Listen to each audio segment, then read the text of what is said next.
ഷവർമ തയ്യാറാക്കുന്നതിലെ കൃത്രിമങ്ങൾക്ക് തടയിടാൻ ഭക്ഷ്യസുരക്ഷാ വകുപ്പ് കൃത്യമായ മാനദണ്ഡങ്ങൾ പാലിച്ചാണോ ഹോട്ടലുകളിൽ ഷവർമ നിർമ്മിക്കുന്നതെന്ന് കണ്ടെത്താനായി ജില്ലയിൽ 5 സ്ക്വാഡുകളായി തിരിഞ്ഞ് പരിശോധനകൾ നടത്തി. കഴിഞ്ഞ ദിവസം രാത്രിയാണ് കോഴിക്കോട് ടൗൺ, കൊടുവള്ളി, കുന്നമംഗലം, ഏലത്തൂർ, വടകര എന്നീ മേഖലകളിൽ ഭക്ഷ്യസുരക്ഷാ ഓഫീസർമാരുടെ നേതൃത്വത്തിൽ പ്രത്യേക പരിശോധന നടത്തിയത്.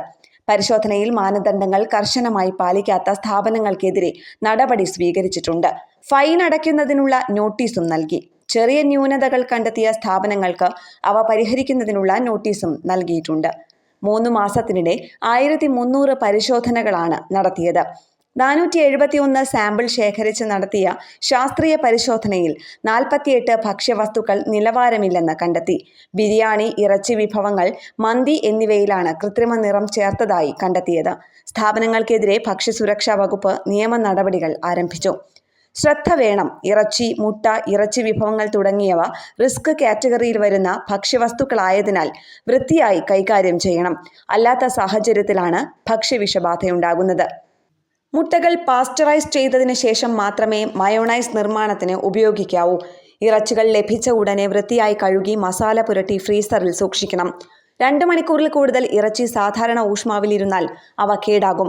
ഷവർമ തയ്യാറാക്കാനായി ഉപയോഗിക്കുന്ന സ്റ്റാൻഡ്, മേശ എന്നിവ തുറന്നു വെക്കാൻ പാടില്ല. ഷവർമ തയ്യാറാക്കാനായി ഉപയോഗിക്കുന്ന ഫ്രീസറുകൾ വൃത്തിയുള്ളതും കൃത്യമായ ഊഷ്മാവ് നിലനിർത്തുന്നതുമായിരിക്കണം.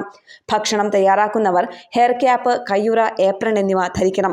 ഷവർമ, മയോണൈസ്, സാലഡ് എന്നിവ നിർമ്മിക്കാനുള്ള ഇറച്ചി, മറ്റ് ഭക്ഷ്യവസ്തുക്കൾ എന്നിവ ഭക്ഷ്യസുരക്ഷാ ലൈസൻസ് അല്ലെങ്കിൽ രജിസ്ട്രേഷനുള്ള കച്ചവടക്കാരിൽ നിന്ന് മാത്രം ശേഖരിക്കുക. ഭക്ഷണത്തിൽ കൃത്രിമ നിറം ചേർക്കുന്നതിനെതിരായി ഹോട്ടലുടമകൾക്കും ജീവനക്കാർക്കുമെതിരെ ബോധവൽക്കരണ ക്ലാസുകൾ ഉൾപ്പെടെ നൽകിയിട്ടുണ്ട്. എന്നിട്ടും ഇത്തരം പ്രവർത്തികൾ തുടരുന്നതിനാൽ ശക്തമായ നടപടികളുമായി മുന്നോട്ടു പോകാനാണ് തീരുമാനം. ന്യൂസ് ഡെസ്ക്, കേരള പ്രണാമം.